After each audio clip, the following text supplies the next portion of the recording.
travel the world, especially for me, farm boy from Idaho. I didn't have many skills when I first awakened to the opportunity that, you could work for pay. I knew how to milk cows, but, that was about it, and it didn't pay very well. But when I was introduced to network marketing, health and nutrition, a marketing system where I could start at the bottom, go to the top, and start part-time, it literally revolutionized and changed my life forever. I've never been the same. And a big share of my story now is sharing with people around the world this extraordinary opportunity. And then along with it, the philosophy that makes it work. Because you can have every technique in the world and the best product in the world, and you can have the finest support system in the world, but unless you have the philosophy that drives you to do the necessary things to make it work, then nothing works. So I like to talk about all the things that made it work for me and see if that might not be valuable for someone else. So I want you to take some good notes. If you're ready to take notes, say, I'm ready. I like this crowd already. Treat me well, I might take you with me as my traveling audience. Now, here's the next key on being prepared for the next century, and that is your personal philosophy. At age 25, the things that so dramatically changed my life was, number one, the discovery of a unique product that I could believe in. My mother taught nutrition, and she taught good health, so I was the beneficiary of that.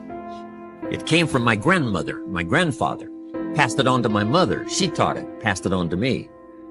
My father never had a major illness, lived to be 93. My mother extended her life, according to the doctor, at least 20 years. She should have died at least 20 years earlier than she did, simply because she stretched out those years by the study of good nutrition. I was an only child, and Mama studied and, mixed up all that stuff back then. She'd say, hey, me and Papa and her, she said, drink this stuff. If it don't kill us, I think it'll help, and we're gagging down this stuff. And Mama taught all of that, but the payoff was so incredible. I passed it on to my two daughters. They've never been ill. They passed it on to their children, my grandchildren. They haven't been ill. I mean, the study of good nutrition, paying attention, and being involved in the industry you're in, it's one of the best. So, that's so important. Your personal philosophy, what you believe in, that's going to carry you into the next century. Let me give you now some of the early philosophies that changed my life forever. I heard one of them in my introduction. Some of these philosophies have lived with me now all of these years. I've passed them on, and people have come back around saying, Mr. Rohn, 10 years ago, 20 years ago, 30 years ago, 35 years ago, I sat in your class and sat in your seminar, and those early things that you taught, I've practiced it and I'm doing it. A man not long ago showed me notes he took 23 years ago. And then he had me sign those notes. He said, I've used these notes to develop my life, my personal life, and my business life. And when he took those notes, he said, I was 18 years old. So it's incredible. I'm so thankful for all these years. But now I want to pass it along to you. Some of the philosophies that changed my life forever. Okay? You ready? Say, I'm ready. Here's the first one. Profits are better than wages. Once I understood that, I got rich. Profits are better than wages. Nobody taught me that in high school. I went to college for a year and a half, and I never heard it. I'm 25 and broke. I'm not destitute. I'm broke. Too much month at the end of the money is broke. And I finally hear this philosophy. Profits are better than wages. Now here's the phrase that goes with it. Wages make you a living, which is fine. Profits make you a fortune, which is super fine. And you can live both fine and super fine. You've now got the mechanism and the ways and means to do that. Profits are better than wages. Guess what? I taught this in Moscow when I was teaching capitalism.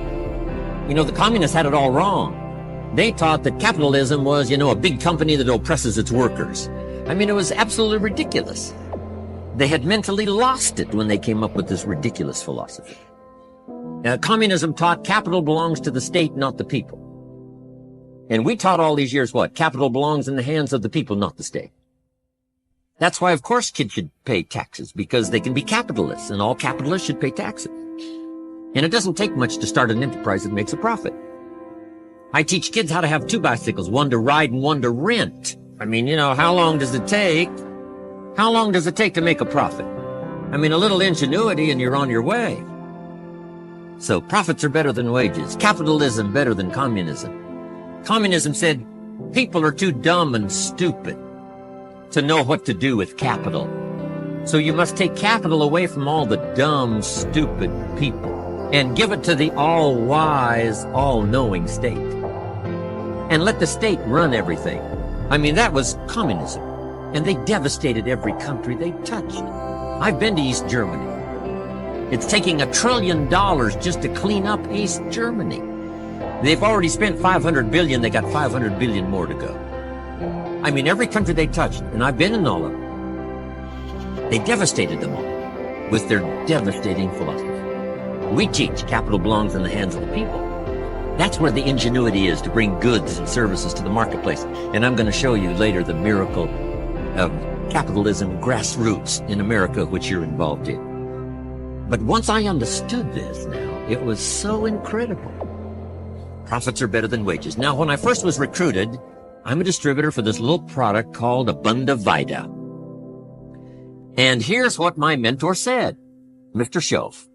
He said, Mr. Rohn, you can start this miracle working business part-time. You don't have to go full-time. You can start part-time. And he said, if you'll devote, to start with, let's say 10, 12, 15 hours a week, where you'll start making a profit, here's what you can now say. I'm working full-time on my job and part-time on my fortune. Because profits lead to fortune. I got so excited about that philosophy. I'm working full-time on my job, but now I'm working part-time on my fortune. I found a way not only to make a living, you won't believe this, I found a way to make a fortune. Can you imagine what that's like then, to get up in the morning? To go to work on your fortune? Not to go to work to pay the rent, which is okay, but a chance to go to work to make a fortune? And I said, right now I'm working part-time on my fortune and full-time on my job, but it won't be long until I'll be working full-time on my fortune. Can you imagine what life is going to be like?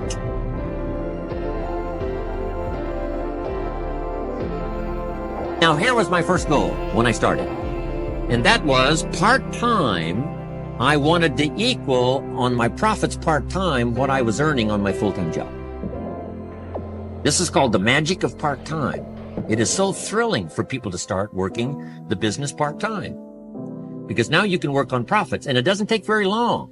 If you'll really concentrate on those 10, 12, 15 hours a week, it won't be long if you really do it right and learn some of the skills I'm going to talk about. It won't be long until you can be earning as much part-time working on your fortune as you are full-time working on your job. I did that in less than 6 months. Now I've got an incredible invitation. I found a way part-time to work on my fortune, and I'm making as much money at that as I am on my full-time job. Would you like to hear my story? It was incredible. Now, here was my second goal, to make twice as much money part-time working on my fortune as I was working full-time on my job. And I reached that in less than a year. Making twice as much money part-time working on my fortune as I was full-time working on my job. Now I've got an incredible invitation that won't quit. I found a way, through a unique opportunity, to work part-time on my fortune, and I'm now earning twice as much money as I am working full-time on my job. Would you like to hear my story? Do you imagine anybody would say, no, I don't care to hear your story? No. Everybody I said that to said, wow, yes, what are you doing? I said, I'm glad you asked. Let me tell you. Now, when I started making twice as much money part-time as full-time, here's my dilemma. I didn't want to go full-time. And why not go full-time? And the reason was because I didn't want to give up my electrifying story. Right? It was so powerful, nobody could resist the invitation to at least take a look. I didn't want to give it up. And I hung on for I don't know how long until it was, almost insane. And then finally, reluctantly, I gave up my full-time job.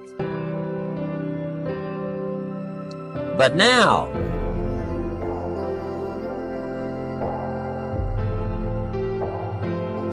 you can imagine the thrill and excitement of going to work full-time on my fortune. It was incredible. But I want you to jot down the magic of part-time. What does it take to really change a person's lifestyle? Not very much. An extra $1,000 a month, I'm telling you, will drastically change most American families' lifestyle. And that's why part-time is so valuable, because it very quickly changes a person's lifestyle. And here's what the change in lifestyle does. It's a great recruiting tool. One of the greatest recruiting attractions is the money you make part-time. Somebody said, "You've been on 3 vacations this year?" Says, "Yes, I got this little part-time thing going." Says, "What's that?"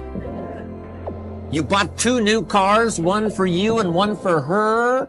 How did you do that?" Said, "I got this little part-time thing going." Your kids have got all these new clothes? Yes. All this stuff is happening. What is it? An extra $1,000 a month. See, $1,000 a month full-time, nobody wants to hear your story. $1,000 a month part-time that starts to change your lifestyle, everybody wants to hear your story. So the key is part-time. The magic and the attraction of part-time gives you a classic invitation for somebody to listen to what you're doing that's changing your life. And it's not just necessarily the money that changes your life. It's what you do with the money. It's the change of lifestyle. So part-time helps to change lifestyle, which gives you a classic invitation to look at what you're doing. That's how I started in network marketing, age 20. Here's the next one. Philosophy that helped change my life. It's not what happens that determines your life future. It's not what happens that determines your life future. It's what you do about what happens. All of us are in like a little sailboat. And it's not the blowing of the wind that determines your destination. It's the set of the sail. So jot this phrase down. It's one of the best to understand. Kids need to understand it. The same wind blows on us all. The same wind blows on us all. The wind of disaster, the wind of opportunity, the wind of change. The wind when it's upside down, the wind when it's favorable and unfavorable. The same wind blows on us all. The economic wind, the social wind, the political wind. The same wind blows on everybody. The difference in where you arrive in 1 year, 3 years, 5 years, the difference in arrival is not the blowing of the wind, but the set of the sail. And that's what learning is all about, to set a better sail this year than last year. To set a better sail. The first 6 years of my economic life, I wound up broke. Second 6 years, I wound up rich. You say, well, the Democrats must have finally gotten power. No.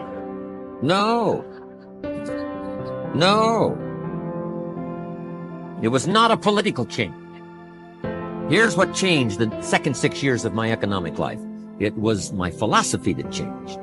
The set of the sail of better thinking, correcting the errors of the past and picking up new disciplines for the future. That's all I had to do at the end of the first 6. Correct the errors of the past and then pick up some new disciplines for the future. And my total life changed. The second 6 years was totally different than the first 6 of my working life. And guess who can do that? Anybody. Now, you can keep on the same path for the next couple of years as you have the past 2. But if you wish to, and maybe everything's okay for you and you don't need to, but if you need to make some changes, I'm telling you, you can start doing it today so that the next 2 years will be drastically different than the last 2. And anybody who wishes to do that can. And you can do it between ages 40 and 43. You can do it between ages 13 and 50. You can do it between ages 60 and 62. Any 2 years, any 5 years that you wish to drastically change from the previous 5, you can do it. If you wish to. Now, this isn't written. This is not a law.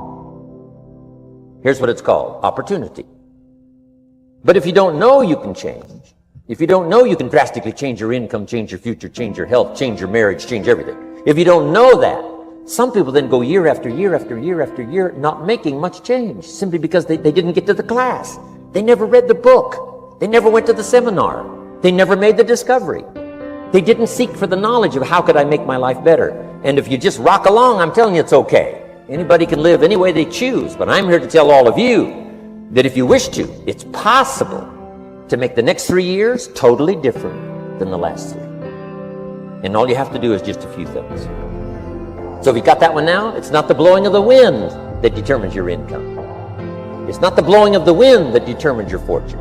It's the set of the sail.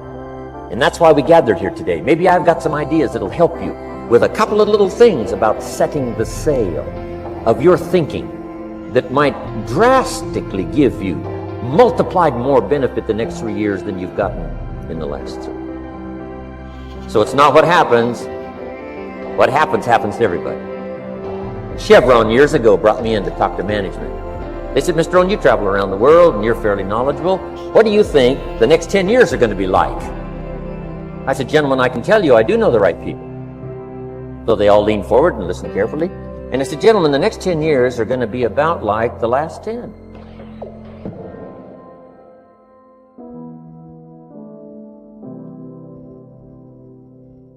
The next season after fall is, well, I promise you that's not going to change.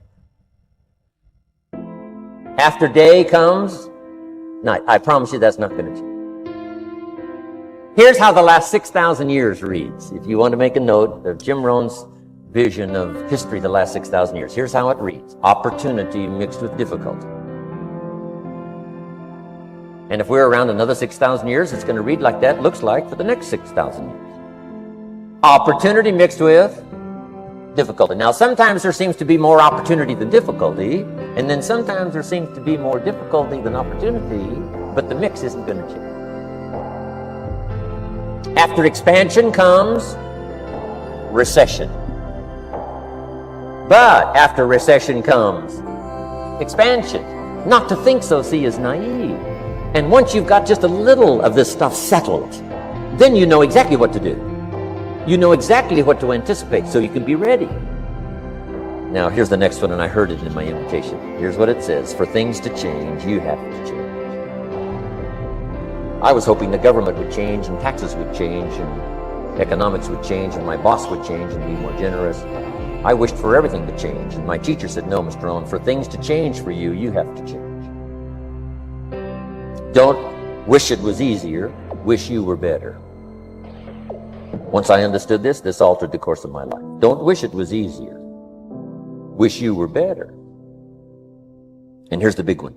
Don't wish for less problems. Wish for more skills. You don't need less problems. You simply need more skills. Don't wish for less challenge. Wish for more wisdom. Accept the challenge, because you can't grow without a challenge. You can't get rich without a challenge.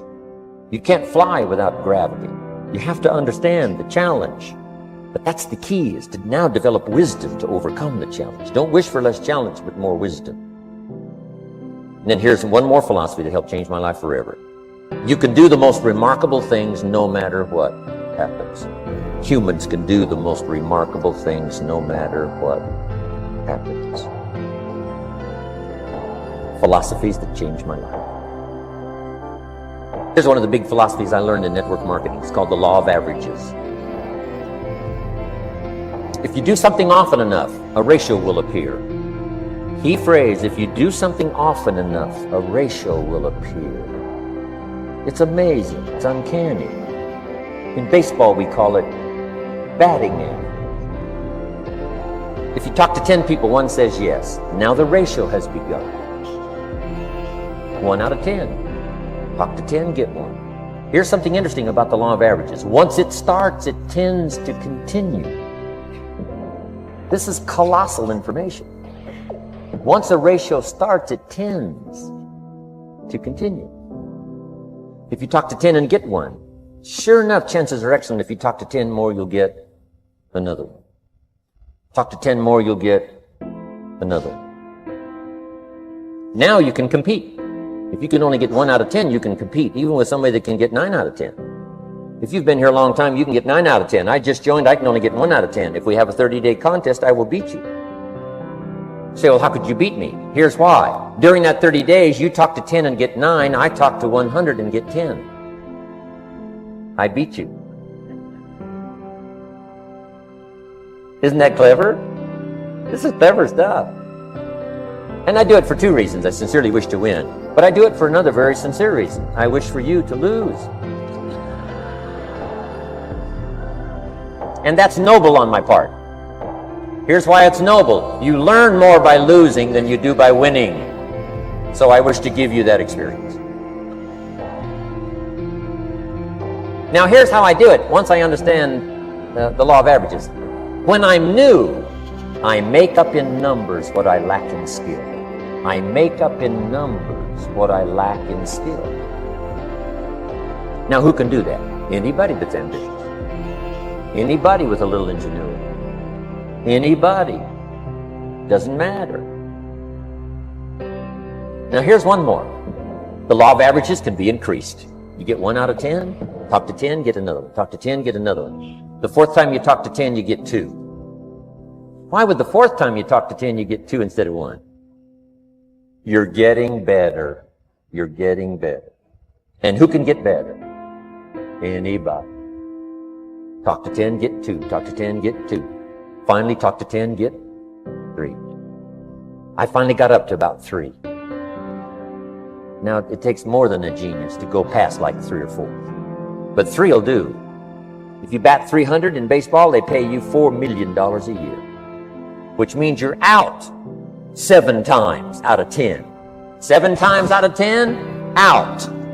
Make $4 million a year. Are you ready for that? So, this works so well now in your business. Just jot the phrase down. You don't have to bat 1,000. You don't have to bat 1,000 to make big money. 1 out of 10 is fine. 2 out of 10 is terrific. 3 out of 10 is fabulous. Some particular incredible genius might get 4 out of 10. But 3 out of 10 is sufficient to make you rich beyond your wildest imagination. This is how I went after my friends, neighbors, and relatives when I first started recruiting. I said, look, I've got a new business and I'm getting about 3 out of 10 to join. And I don't mind you, just come to the meeting and be one of the 7.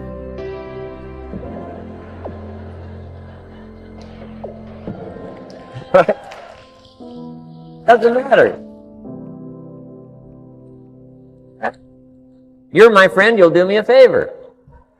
And so it's not important to me that you like it. It's not important to me that you join. It's certainly not important to me that you buy. It's just important to me that you listen. One of the reasons, though, I want you to hear the story is because a year from now, if I'm doing well, I don't want you to say, how come you never picked up the phone a year ago? I never got a letter, never got a call. You call me a friend? You're making all this money? You never picked up the phone. So I don't want that to happen. So for 2 reasons, I want you to see what I'm doing. So the year from now, if I'm doing well, I can say, you know, I gave you the opportunity. But also, just as a favor, come and be one of the 7. It doesn't matter to me if you buy or join. But I need 10 to get 3. And if you're one of the 3, wonderful. If you're not, wonderful. It might matter to you. It might matter to you, but it doesn't matter to me. Now, it matters to me because we're friends, but it doesn't matter in terms of my averages. So if you decide to get rich, just learn the law. Now here's the second law that changed my life forever in network marketing. I learned the law of sowing and reaping.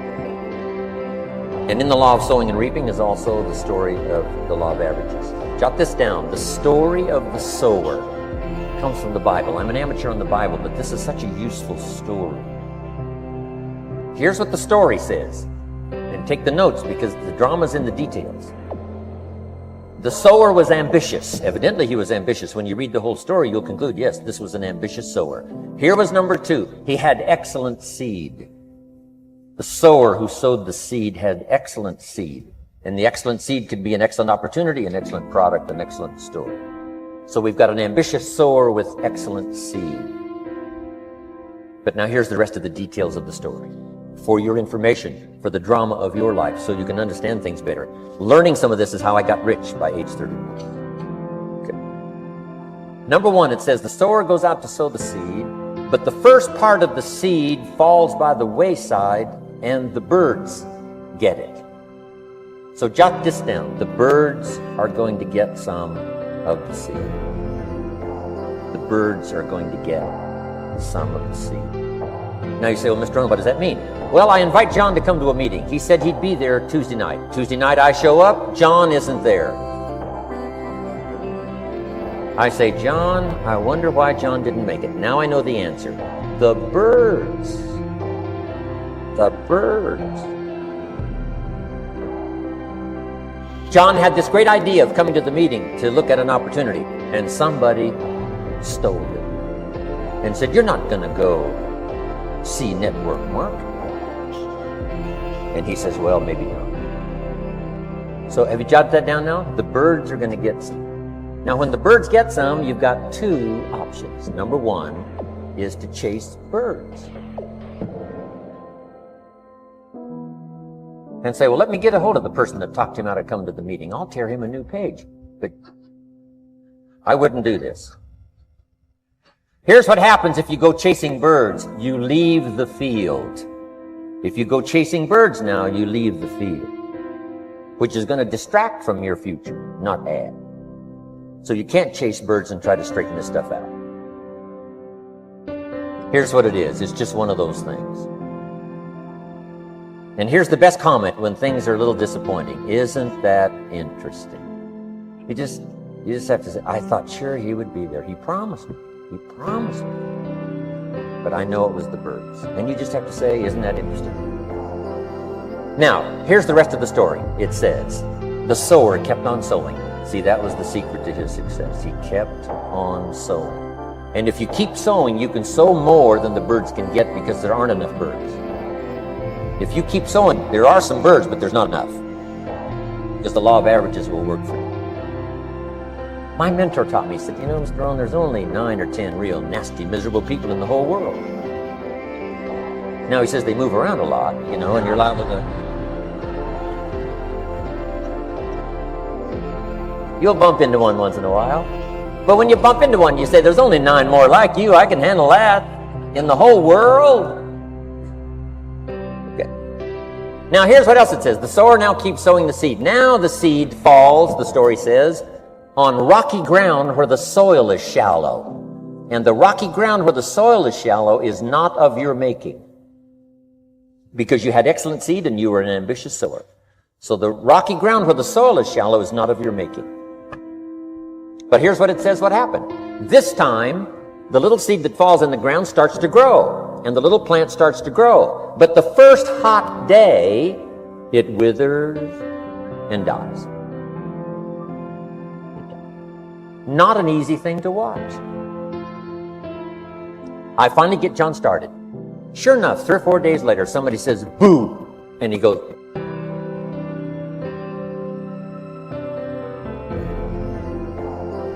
he's gone. Doesn't show up at the second meeting. And I say, I thought sure John would last a week. What happened? Jot this down. The hot weather is going to get some. And this is not of your making. Here's what you must say when that happens. Isn't that interesting? What can you do? The answer is nothing. You say, well, I'm going to try to change this. I wouldn't take that class. You know, the sun comes up in the east. Somebody says, why is that? I wouldn't spend much time on that. Just let that happen. Don't go for this why stuff. I'm giving you the answers here. The answers is in the structure and the consequences and in the deal. The answer is in the deal. Anything beyond that is not worth studying. You say, well, how come some just last a little while? I wouldn't sign up for that class. Here's the answer. Some don't stay. You just have to jot that down. And when some leaves, you say, that's one of those that don't stay. Now you know what category to put them in. And you can't solve this now. It's like rearranging the seasons. You can't fool with that. All you can do is cooperate with the way things are set up. I didn't set it up. You say, well, it shouldn't be this way. Well, when you get your own planet, you can rearrange this whole deal. But on this planet, you're a guest. You got to take it as it comes. Now, here was the secret to the ambitious sower with good seed. It said he kept on sowing. Now, here's what he had to do to keep on sowing. He had to discipline his disappointment. This is a key phrase now to use the rest of your life. You must learn to discipline your disappointment, because you didn't set up the setup, and some are not going to stay, and that is not of your making. Now, if you made gross errors and you ran them off, see, that'd be different. Now, you're responsible for that. But if it's in the normal course of things, this is the way things are. Now, here's what it says. The sower keeps on sowing. Now it says the seed falls on thorny ground. And somebody says, well, how much of this do you have to go through? Well, hang on. It's not the end of the story now. Now the little seed falls on thorny ground. And now the little plant starts to grow again. But as the little plant starts to grow, the thorns choke it to death. And it dies.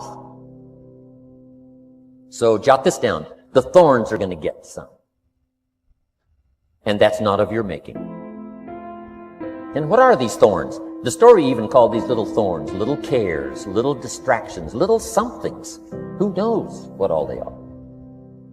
I say, John, we had a meeting last night. You weren't here. John says, well, I can't make every meeting. I say, why not? You're part-time. He said, well, the screen door came off the hinges. And you just can't let your house fall apart. You got to take some time and fix things up. And I can hear the thorns going,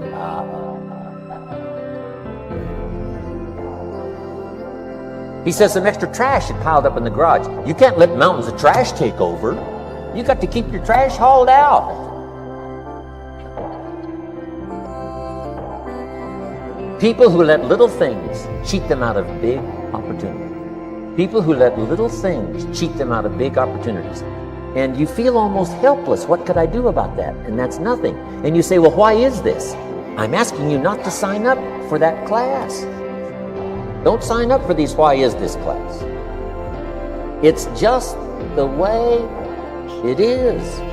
Like winter following fall and spring following winter. So if you got that, the thorns are going to get some. But now here's the good news. Let's read the rest of the story now quickly. The sower now what? Keeps on sowing the seed. Keeps on sharing the story. Keeps on giving an invitation.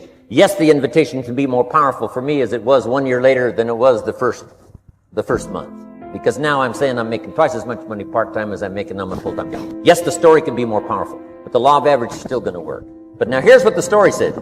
Finally, the seed falls on good ground. Finally, the seed falls on good ground. Now put this in parentheses. It always will. If you keep sowing. If you share a good idea long enough, it will fall on good people. But now here's the rest of that story. Some of the good ground did 30%. And some of the good ground did 60%. And some of the good ground did 100%. You say, well, why the difference in numbers? I wouldn't sign up for that class. Come on. Have I said that often enough now? Don't register for that class. It's just the way it is. Now, I tried to get the 30s to do 60. Found out it was more than I could handle. I used to say, I'll make them successful if it kills me. I almost died. No, you can't do that. Here's what you do. Let the 30s do 30 to the best of their ability and keep doing 30, because that's how they build their lifestyle and get what they want out of life. And let the 60s do 60, and let the 100s do 100s. Now, how can you get some to do 100%? You got to go through all these experiences, and you got to talk to all these people. Let me quickly give you now a list of the skills that changed my life forever. Developing a new philosophy that I could do it in my network marketing experience now led me to developing new skills. Right? I knew how to milk cows, but it didn't pay well. Here's the first skill I learned that changed my life. Getting a customer. Making a sale. And of course, sales for you is easy, right? Because it's not technical. Right? Technical is all taken care of. You simply represent your product. If you share a unique product, talk about its merits, persuade someone that it's the best, they agree to buy, that's the simple art of sales. But in your business, here's what it's more like: sharing. Because using the product yourself, gathering some testimonials, you simply share that. So we're not talking like high-powered spacecraft technical skills here. It's simply sharing something you've discovered with someone else and doing it well enough to where they agree they would like to participate. Now here's what happened when I learned sales. It multiplied my income by 5. Now it didn't take that much because I wasn't doing that well in farm country, but it did multiply my income by 5. Sales, getting customers, laying that incredible foundation for an entrepreneurial career. So now I've got 2 skills, milking cows and making sales. Here's the next one I learned that changed me forever, and that's recruiting, introducing the business opportunity to new people, learning how to give a good invitation, learning how to give 2 kinds of presentation, formal and informal. And the third part of recruiting, of course, is following up. Once you start a new life, now you got to take care of it, like a new mother would take care of her baby. You don't start a new life and abandon it. You start a new life and nourish it like a mother and protect it like a father. You got to be both mother and father to a new person. Nourishment, ideas like a mother. Protection, help defend your new life against the encroachment of outside voices that would try to talk them out of it. So you got to be mother and father in this art of recruiting. We call it being a sponsor. And being a sponsor is like being a bridge, helping somebody from darkness to light, from skeptic to faith, from not knowing to knowing, from no confidence in themselves to starting to gain confidence. You're the bridge that helps people from the shadows to the sunlight.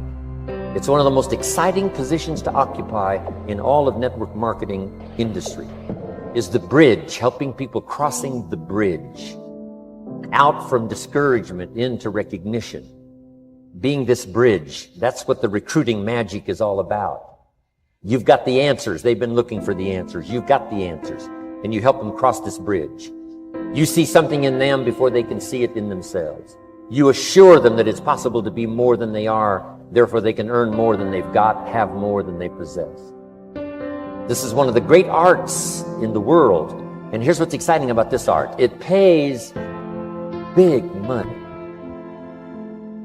Because now you operate a unique philosophy taught first in the Bible. John Kennedy taught it in his inaugural speech. Zig Ziglar's got one of the best ways to put it. And that's the secret to wealth. The secret to wealth and fortune. First taught in the Bible. Because the question was asked, how can we achieve greatness, great wealth, great power, great influence, great recognition, great self-esteem? How can we achieve greatness? The master teacher was asked. And here was his formula for achieving personal greatness.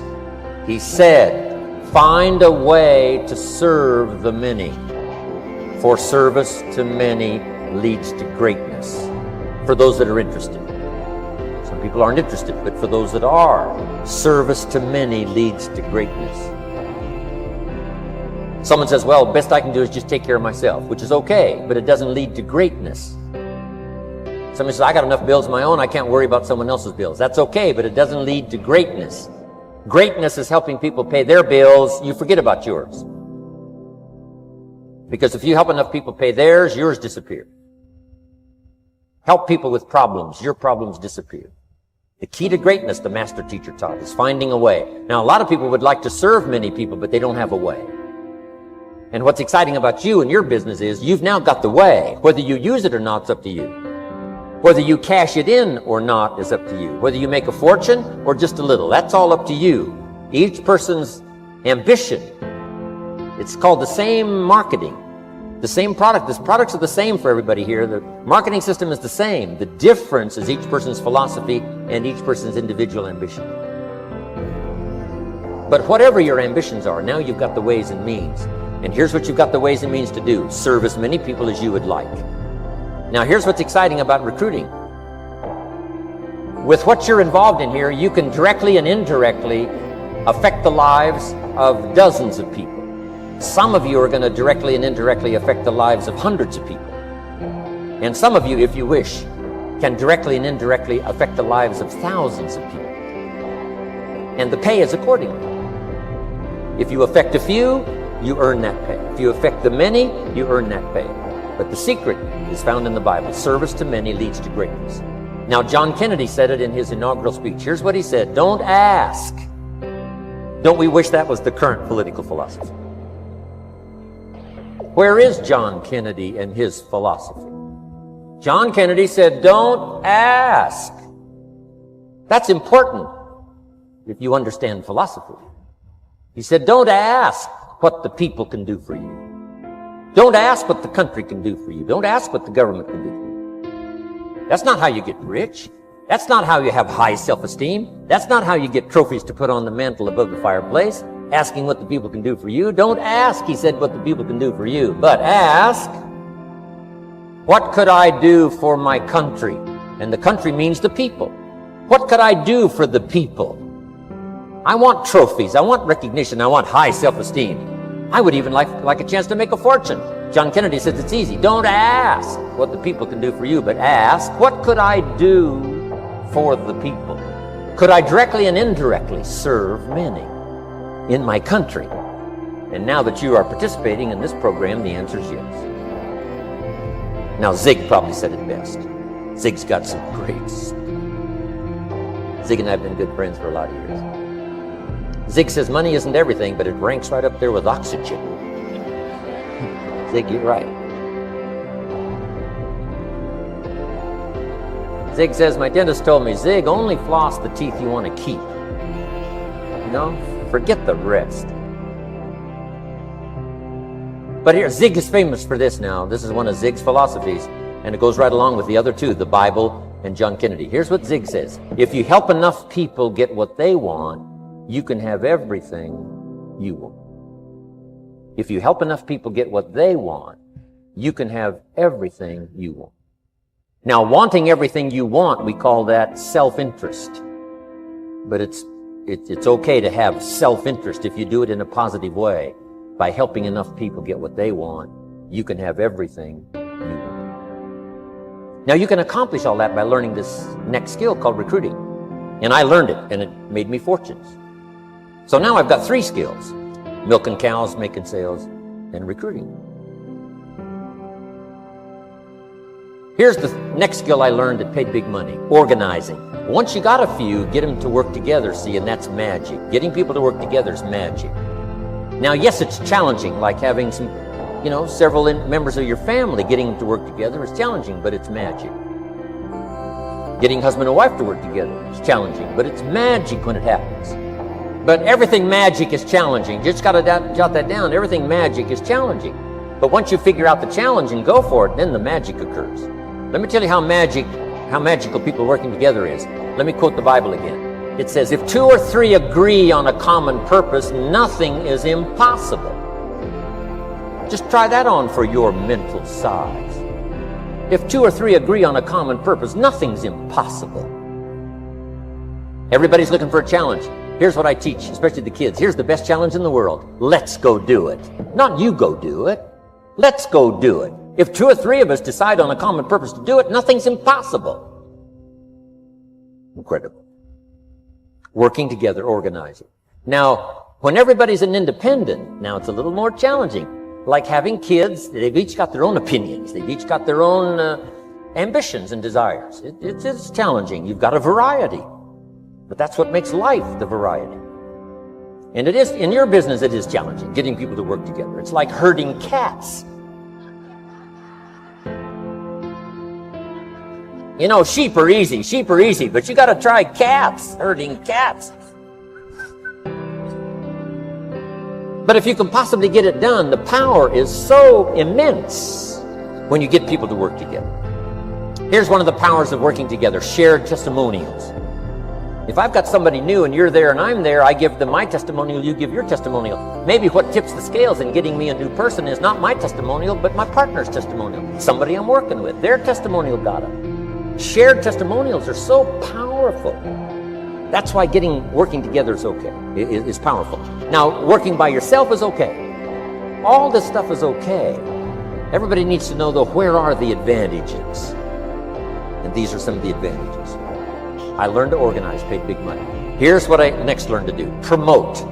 Promotion now pays staggering money. Now the company comes up with what we call major promotions. Here's what you've got to come up with: the smaller promotions. The company comes up with major recognition. You've got to come up with small recognition for your people around you. The top 5. The company's got top 5. You've got your own top 5 in maybe 2 or 3 categories. Top 5, top 5, top 5. And those little recognitions, to reach certain levels in the company, you have to take major steps. But for you, recognition, let them take small steps. Here's one of the secrets of your kind of business: rewarding people for small steps of progress. Rewarding people. Sometimes it's just recognition, handshake, pat on the back. Mary, you're doing a fabulous job. And you figure out what those recognitions are. Small steps of progress. Guess what promotion pays if you learn it well? Big money. Getting people to do something they wouldn't ordinarily do by themselves. People will do some unique things by themselves, but if you can figure out a way to say, Mary, if you do this and this, she says, well, I'll go for it. Now, she wouldn't have thought of that on her own. Here's what works magic. It's better than money. Money's a bit unimportant. Here's what's important: ingenuity. The best place to wake up your ingenuity is what you're doing right now. Representing a unique product, getting customers, recruiting distributors, and promoting and all this stuff. Ingenuity. Figuring out a way. If it doesn't work this way, we'll work another way. I used my ingenuity, made a fortune. My ingenuity worked on doing all these campaigns, the spring campaign and the summer campaign and the winter campaign. This week we're going to recruit school teachers. How many of you got it? How many of you got it? This is school teacher week. School teacher month. I'd pick out a little category and say, let's go for it. And it doesn't matter what it is. Just dream up something so that somebody's got a little more objective to go for than just their own. Key phrase: we all need to belong to something bigger than ourselves. Because we furnish inspiration for what's bigger, and the bigger furnishes inspiration for us. I learned promotion and it paid big money. Here's next I learned: communication. How to conduct a meeting. I learned identification, logic and reason, attack and confess, solution. Simple deals on communication. Wasn't easy for me at first. I stood up to give my first presentation, my mind sat back down. Right? Y'all been through that? Opened my mouth, nothing came out for a while. But here's what I did. I did it again. Just jot that phrase down. I did it again. That's the secret to how I got here. 35, 40 years later, it's how I got here. I did it once, it was uncomfortable. That first presentation was so lousy, if I hadn't have been doing it, I'd have gone home. It was not that good. But here's the secret to how I got here. I did it again, and then I did it again, and then I did it again, and I did it again. I remember when I first decided to be a little more animated, right? And walk out away from the podium, right? Get out from just behind the podium. So I got out there, and then I thought, how do you get back? Whoa, I'm stranded out here. Remember those times? Doing something for the first time?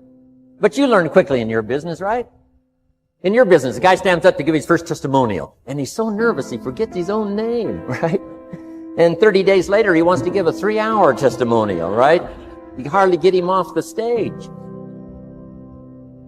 So, learn communication. How to affect other people with words. That's the greatest art in the world to learn. How to affect other people with words. Key phrase: don't be lazy in language. If you learn to use the gift of your own language wisely, it can make you a fortune and build an incredible life. Here's 3 other things I learned. One is to train. Training people how the business works. And then I've used another word called teach. Train and teach. And only to say this: training people how the business works, teaching is how life works. Because here's what all of us need for the 21st century: business skills and life skills. The life skills are leadership skills. The life skills are learning how to set goals. Now here's the ultimate skill to learn that can transform your life and the life of whoever will listen: the ability to inspire. Inspire means help people to look up a little higher than where they are and wish they could get there, and inspire them that it's possible.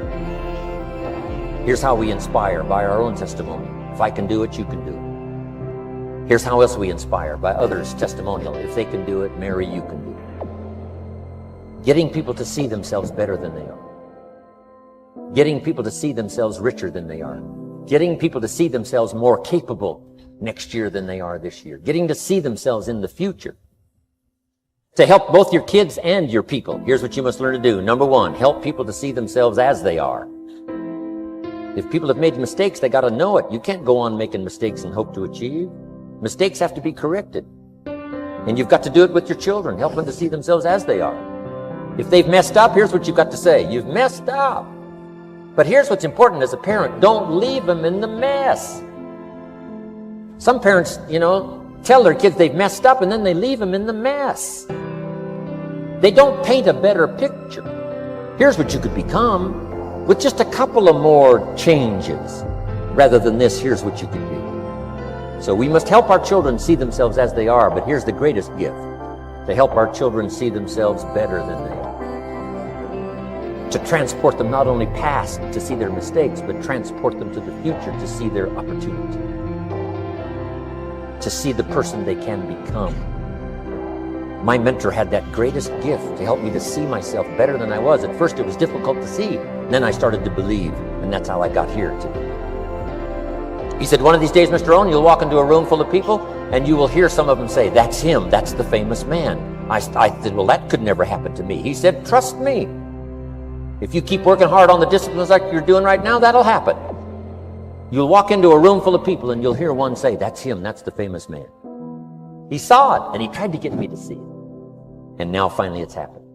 I think when I walked in here today, I think I heard someone say, that's him, that's the famous man. It happened for me.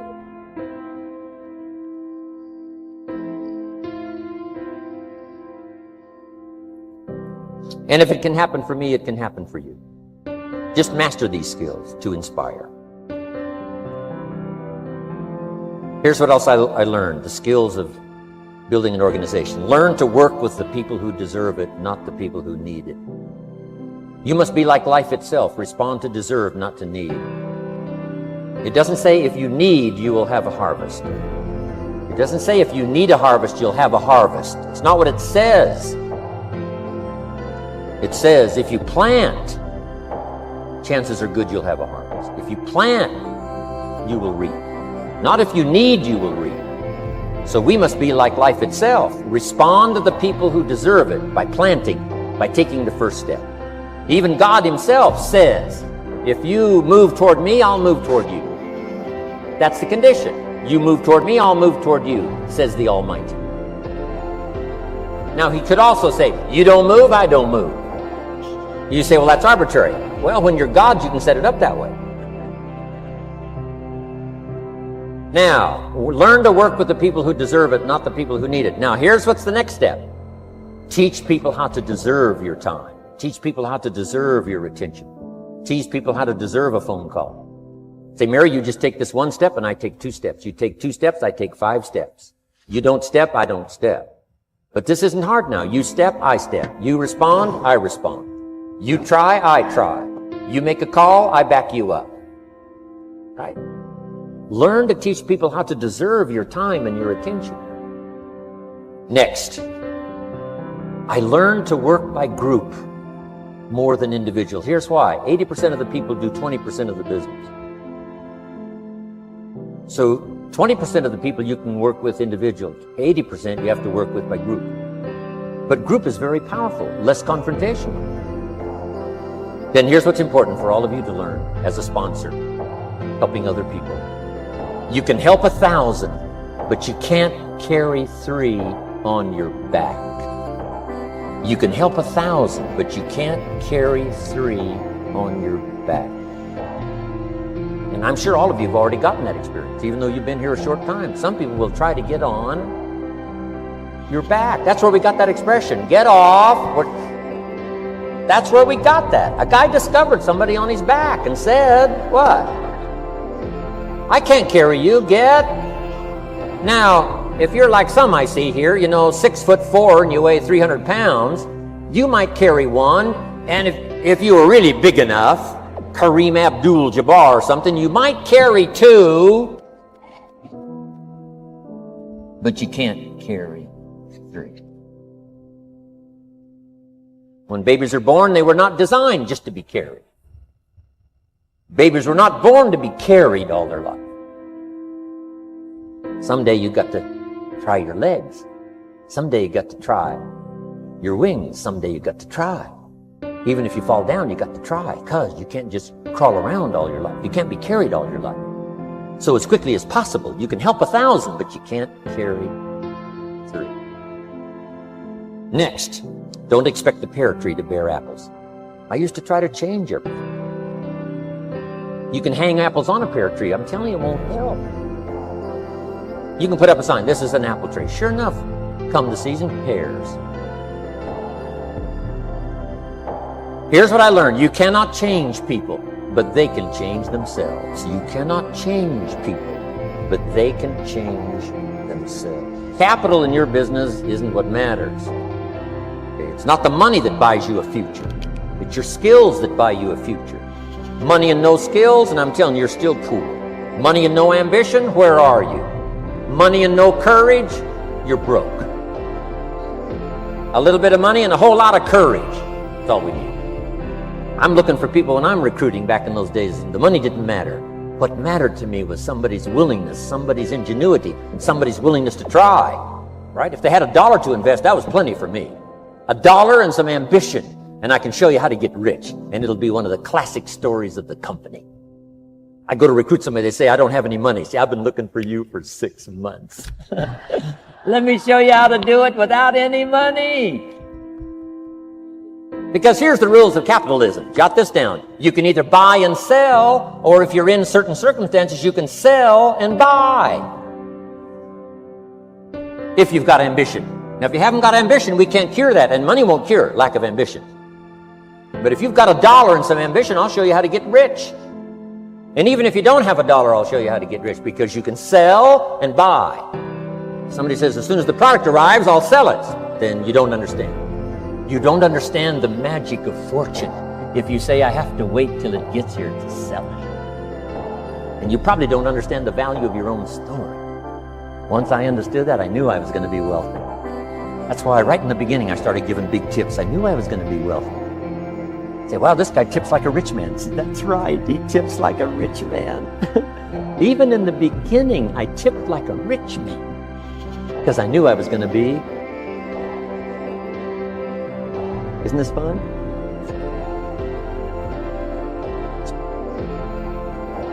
Jot these phrases down as I close. Number 1, the greatest value in life is not a bank account. The greatest value in life is not a car, a home to live in.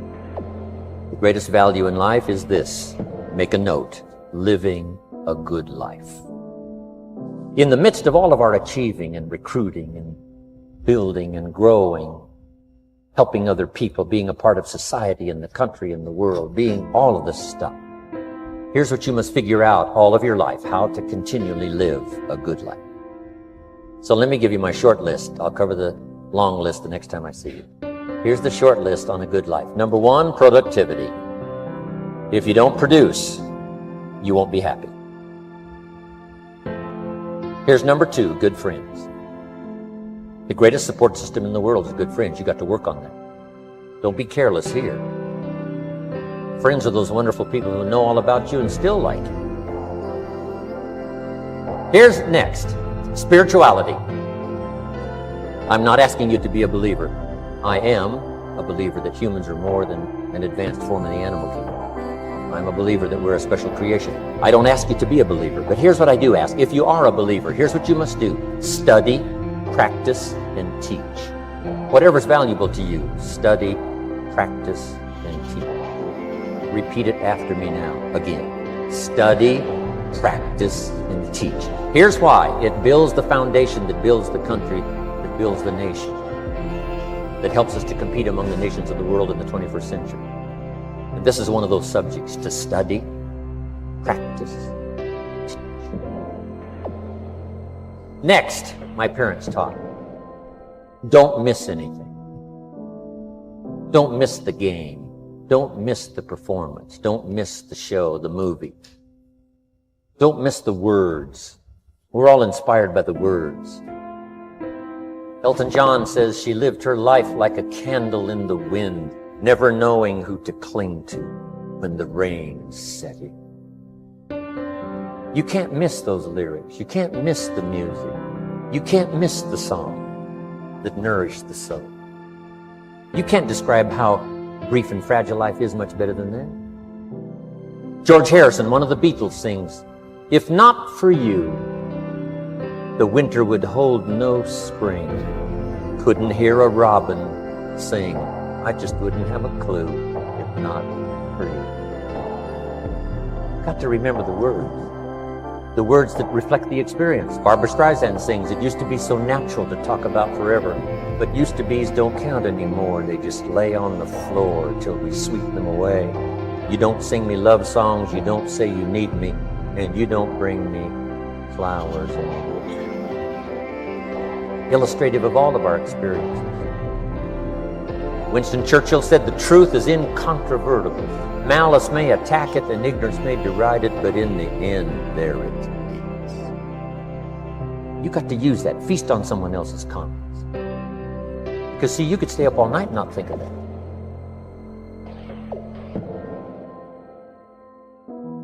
I'm asking you to do your research. I'm asking you, don't miss anything. Don't miss the play. When my father was 93, just before he died, if you would have called him at 10:30, 11 o'clock at night, he wouldn't be home. He's at the rodeo. And he's watching the kids play softball. He's at church. He's watching the concert somewhere every night. My parents taught me that. Don't miss anything. Even the little small things, don't miss. The big things, don't miss. Don't miss, don't miss. It's part of living a good life.